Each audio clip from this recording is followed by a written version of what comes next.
자, 오늘의 메인 얘기는 이런 얘기가 있습니다. 지난주 세계를 뜨겁게 만들었던 가장 큰 주제라고 할 수 있는데요. 중국이 시진핑 주석이 선언을 했죠. 뭐라고? 공동부유가 필요하다. 이게 중국 주식시장을 흔들었고 사실은 글로벌 전체를 흔들었던 가장 큰 어떻게 보면 이데올로기적에 가까울 정도로 큰 선언이라고 할 수 있는데, 중국이 공동부유가 필요하다, 부의 재분배가 필요하다라는 얘기를 공식적으로 시진핑 주석이 얘기를 했습니다. 이게 언제 나온 얘기냐면은 중국이 8월 초에 베이다이허 회의라는 걸 합니다. 어디서 많이 들어보셨죠? 베이다이허가 뭐냐면은 중국 휴양지에 베이다이허라는 데가 있어요. 여기에 8월 초가 되면은 중국의 유력 정치 인사들, 원로를 포함해서 현직, 전현직 정치인들이 다 모입니다. 다 모여서 회의를 해요. 되게 비밀스럽게 하죠. 공개하는 게 아니라 자기들끼리 모여서 뭔가 쑥덕쑥덕 해요. 중국 정가의 최대 행사 중 하나고, 뭐 전직 주석, 뭐 현직 주석, 전직 최고위 상무위원들 다 모여갖고 비밀 회의를 합니다. 거의 보름을 해요. 참고로 언제 열렸는지 언제 끝났는지 모릅니다. 공식 일정을 안 말해주기 때문에. 그럼 회의를 하는지 어떻게 아냐? 이렇게 알아요. 시진핑 주석을 포함한 공산당 핵심 인력 7명이 갑자기 언론에서 모습이 없어져요. 7월 말에서 8월 초가 되면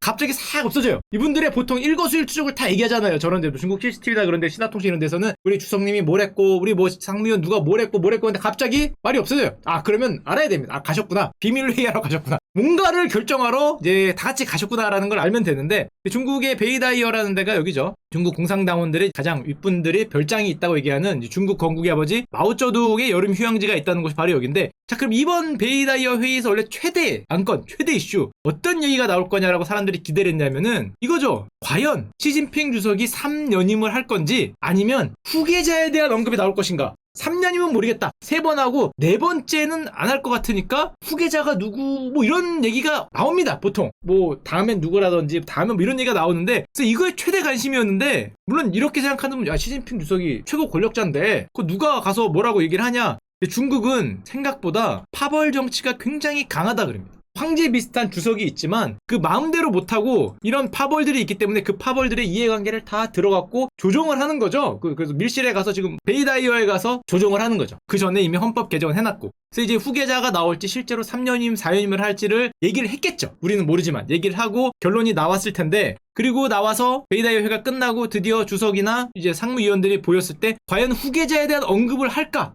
근데 없었죠. 언급이 없었어요. 언급이 없고 공동부유에 대한 얘기가 나왔어요. 그러니까 이 얘기인 즉슨 3년이면 거의 되는 것 같다고 사람들이 생각을 하겠죠. 후계자에 대한 뭐 언급이 있어야 뭐 4년임, 3년임을 뭐가 있을 텐데, 그 얘기가 없고 공동부유로 우리는 앞으로 어떻게 사회를 가야겠다는 얘기를 나오는 거 보니까 아무래도 3년임을 할 것 같다는 생각을 많이 하고, 자, 그러면은 공동부유에 대한 내용을 조금 더 보면, 자, 8월 18일 날 베이다이어 회가 끝난 다음에 나오자마자 중국 재경위원회에서 시진핑 주석이 공동부유를 제창했습니다. 공동부유의 내용이 뭐냐? 공동부유는 사회주의의 본질적인 요구다. 중국식 현대화의 중요한 특징이다. 공동부유를 촉진해야 된다. 알겠어. 그럼 구체적인 내용은 여기서부터 좀 무서워지는데, 과도한 소득을 합리적으로 조정해야 된다. 부유층과 기업이 차지하는 몫을 줄여야 한다. 야, 중국의 기업들은 진짜 배당을 강제로 할 수 있습니다. 실제 그 얘기가 나오고 있어요. 배당을 강제로 만들 수도 있습니다. 그 얘기가 나오고 있고, 자사주 매입 이런 거 강제로 시킬 수도 있죠. 임금 상승을 법에서 정할 수도 있어요. 실제 그런 얘기 나오고 있어요. 뒤에 조금 더 이따 보여드릴 텐데, 과도한 소득을 조정하고 부유층과 기업이 차지하는 몫을 줄여갖고 공동부로 가야 된다. 이걸 해야 뭐를 할 수 있다? 당의 장기 집권을 이뤄낼 수 있다. 당의 장기 집권이란 말은 한마디로 다른 표현으로 3년임 4년임인가 뭐 이런 거 비슷하지 않은가라고 생각을 하지만, 그런 장기 집권을 이뤄내기 위한 방법론을 얘기했고 후계자 얘기를 한 게 아니었죠.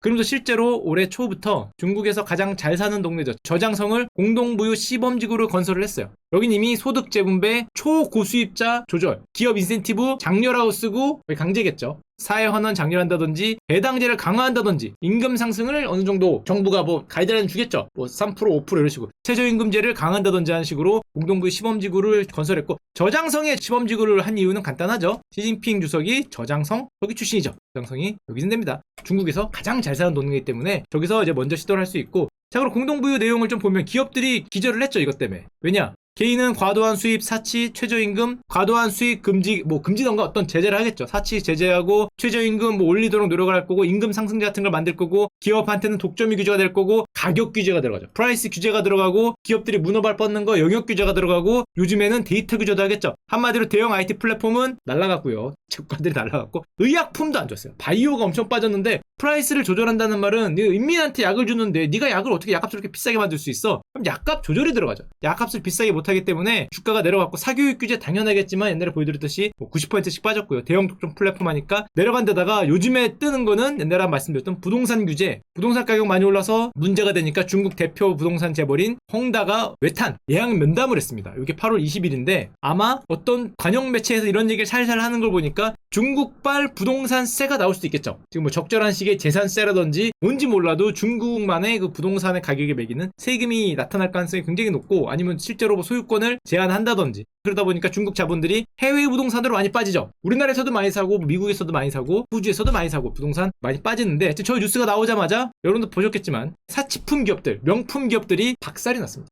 이렇게 보통 중국 매출이 한 3분의 1은 중국이거든요. 웬만한 사치품 기업들은, 명품 기업들은 루이비통 700불 하던 게 한 일주일도 안 돼서 10몇 %가 이미 날라갔고요. 가장 많이 날라가는 게 구찌죠. 20%가 빠졌어요. 우리나라 삼성전자는 양반입니다. 우리나라 82,000원에서 76,000원 가니까 으악 나라가 힘든데, 여기는 구찌는 이게 뭡니까? 이렇게 가다가 완전히 직격탄 맞았어요. 20% 이상 빠졌고, 물론 구찌가 길게 보면 굉장히 많이 올랐죠. 중국발 또 호황을 누려갖고 엄청나게 올랐다가 위에서 조정받는 거긴 하지만 굉장히 가파르게 조정을 받았고, 아까 전에 얘기했지만 사치품이라고 얘기하는 이런 술주, 마오타이주, 중국 최대의 기업 마오타이주 이런 데는 굉장히 많이 밀렸고, 홍콩 지수 자체가 굉장히 많이 밀리면서 우리나라 코스피에도 좀 악영향을 줬죠. 지수 자체가 뭐 고점 대비 20% 이상 밀린 영향을 받았고, 저 뉴스가 나온 다음에 잽싸게 반응하는 기업도 있었죠. 텐센트는 야, 우리는 9조 원을 내겠다. 9조 원을. 공동부유 프로젝트. 우리가 앞장서서 하겠습니다. 텐센트가 나갔고요. 이렇게 얘기를 했습니다. 사회에서 얻은 것. 당연히 사회에 환원해야 되지 않겠습니까? 훌륭한 친구들입니다. 와, 눈치가 빨라.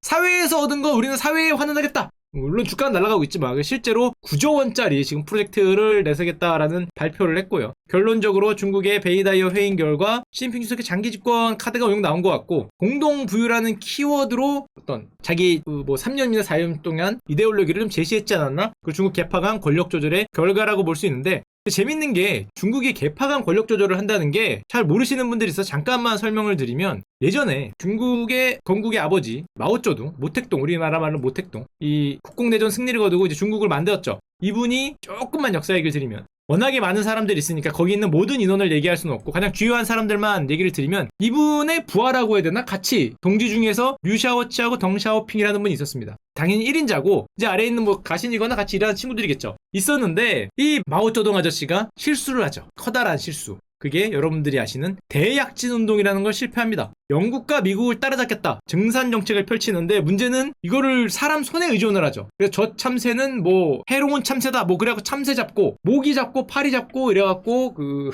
산을 전부 다 벤 다음에 거기다가 이제 쇠를 녹이는 고로 같은 거 만들어서 증산, 철 같은 거 많이 만들고 뭐 밀 같은 거 생산 많이 하고 이런 대생산 운동을 했다가, 유명하죠. 뭐 참새 같은 게 죽고 그래서 그런지 몰라도 결론적으로 대기근이 와서 2,500만 명에서 3,000만 명 이상이 아사하는 그런 참사가 일어나는데, 결국에 그것 때문에 마오쩌둥 초대 주석이 사임을 하죠. 사임을 하고 이쪽 빨간 쪽으로 얘기를 했던 류샤오치나 이런 덩샤오핑 아저씨들이 좀 개혁적인 모습을 할 수 있는 제2대 국가주석으로 올라가죠. 국가주석 올라오고 이제 뭔가 이쪽에서 힘을 받아서 프로젝트를 추진하려고 그럽니다. 그랬더니 마음에 안 들었죠. 내 아래 것들이 나를 제끼고 뭘 하려고 그러니까 마음에 안 들어서 대강 얘기하는 겁니다. 굉장히 많은 사건들이 있는데 빨리빨리 넘어가야 되니까 문화 대혁명이라는 걸 하죠. 역사에 유명한 10년을 하는데, 결론적으로 얘기하는 문혁이라는 거를 일으켜서 이제 새로운 공산주의 사회를 만들고, 기존에 했던 너희들은 문제가 있다라고 얘기를 해서 류사오치가 실각을 하죠. 덩샤오핑 아저씨도 실각하죠. 재교육 받으러 가죠. 유치원에서 사망하고. 근데 이 문혁이 끝날 때쯤에 마오쩌둥 아저씨도 돌아가시죠. 돌아가시기 때문에 여기도 돌아가시고 여기도 돌아가시고 결국 남은 거는 덩샤오핑 아저씨가 남아갖고, 덩샤오핑의 시대를 1978년에 굉장히 화려하게 엽니다.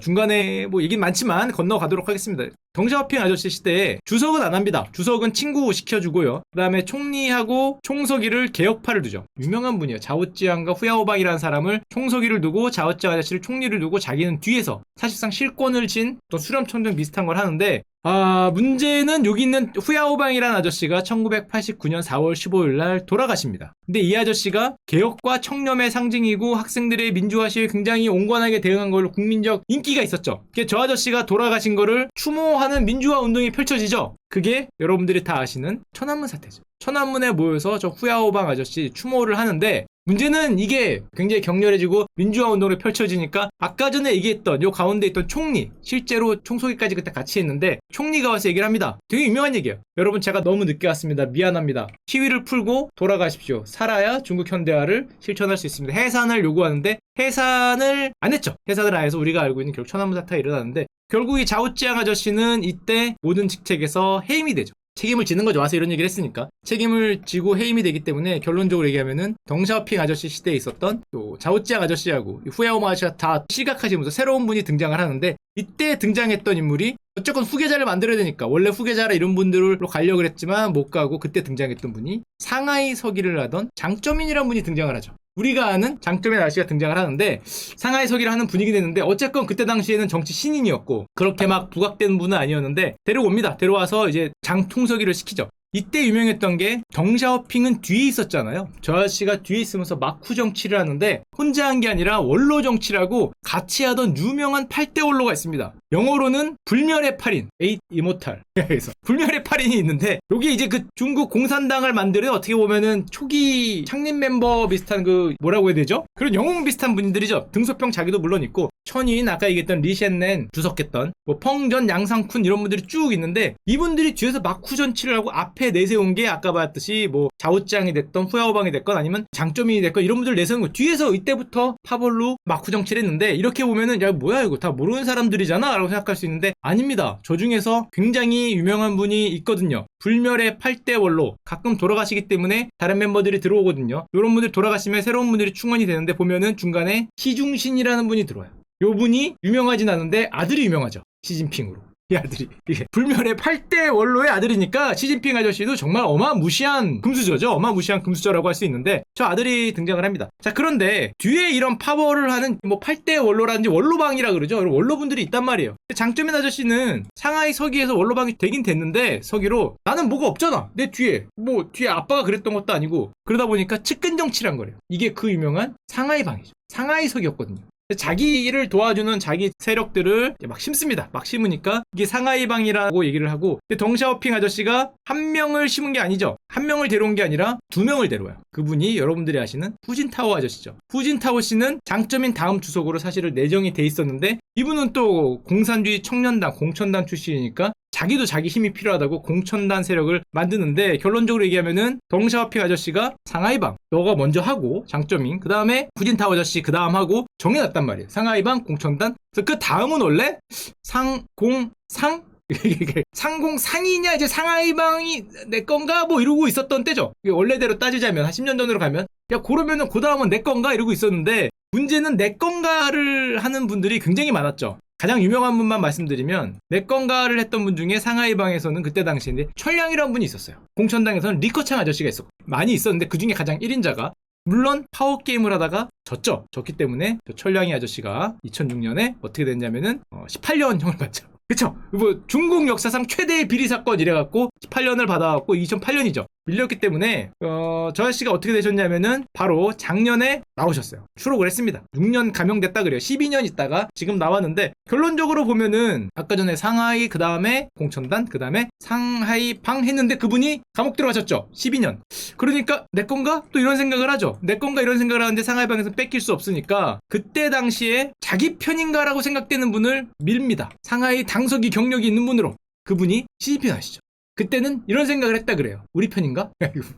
상하이방인가? 왜냐면 이 상하이 당서기도 했거든요. 우리 편인가 해서 어차피 그 뺏길 수는 없잖아요. 저쪽에 공천당에 뺏길 수 없으니까 우리 편인가? 라고 생각을 해서 오케이 저분이면 될 것 같아 이렇게 해서 이렇게 밀었는데 이제 문제는 아까 불멸의 8대 올라로 얘기를 했는데 이분은 태자당이죠. 시중신의 아들인데 보이보라는 분이 앞에 있죠. 불멸의 8대 올라 이분의 아들도 있었어요. 보시라위라고. 유명하죠. 보시라이라고. 여러분들 다 아시는 분인데 이분의 아들은 사실은 그런 생각을 했다 그럽니다. 자기든 상하이 방이고 스승도 그때 되게 잘 나가는 저우용캉이라는 아저씨였는데 차르라고 불렸죠. 사법공안의 차르 뭐 중국의 호랑이 그랬는데 나 내 차례인가 이런 생각을 했대요. 사람은 생각을 잘해야 돼요. 이런 생각을 하지 말고 그냥 납작 엎드렸어야 되는데 결론을 보면 내 차례인가 이런 생각을 잘못했다가 썰에 따르면은 나를 안 줘서 열받아서 뭐 쿠데타를 할까 말까 뭐 이런 생각을 했다 그럽니다. 이런 생각을 했다가 뭐 결론은 뭐 어떻게 됐냐면은 이 보시라 아저씨가 무기징역을 받죠. 아직 받고 계시죠. 그 다음에 이 보시라지 아저씨의 정치적 스승이라고 얘기했던 저우용캉 아저씨 역시 무기징역을 받죠. 같이 들어가시고요. 그 다음에 공천당이 야 그럼 내가 이런 소리를 하니까 거기에 얽혀서 후진타오 주석의 전 공천당 출신 비서실장이 링지화란 분이 있었는데요. 이분은 돌아가실 뻔했죠. 돌아가시는 줄 알았는데 돌아가시지 않고